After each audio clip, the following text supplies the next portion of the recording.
സന്താനം വെച്ചോ 100 രൂപ. എത്ര രൂപ തന്നാലും ഈ ജന്മത്തെ സാധ്യമല്ല. അതേ കമലാക്ഷമ്മയുടെ മോള് സാവിത്രിയാ. എനിക്ക് അവളെ മതിയിടൂ. മതിയെന്ന് വെച്ച കാര്യം നടക്കണ്ടേ? എത്രയോ മുതലാളിമാർ ലക്ഷക്കണക്കിന് രൂപ വെച്ച് നീട്ടിയിട്ടും കമലാക്ഷമ്മ സമ്മതിച്ചിട്ടില്ല. ഓ പിന്നെ കാര്യം കമലാക്ഷമ്മയോട് നേരിട്ടങ്ങ് പറഞ്ഞേക്ക്. എന്താ മണി? സാവിത്രിയെ എനിക്ക് വളരെ ഇഷ്ടപ്പെട്ടു. അവക്കൊണ്ട് ഞാൻ എന്തുടങ്ങി? വേണ്ട ഉണ്ണി, ഈ ആഗ്രഹമേ നിനക്ക് വേണ്ട.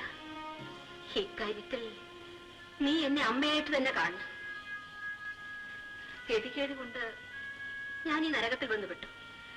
പക്ഷേ എന്റെ ജീവനുള്ളവരെ അവളെ ഈ വഴിക്ക് വിടുകില്ല. പിന്നെന്തിനാ അവളെ ഇവിടെ കൊണ്ട് നിർത്തിയിരിക്കും? അവള് വെളി നിന്നാ പഠിച്ചത്. പഠിത്തം കഴിഞ്ഞു. ഇനി അവളെ ആരുടെ കൂടെങ്കിലും മാനമായിട്ട് പറഞ്ഞു വിടണം.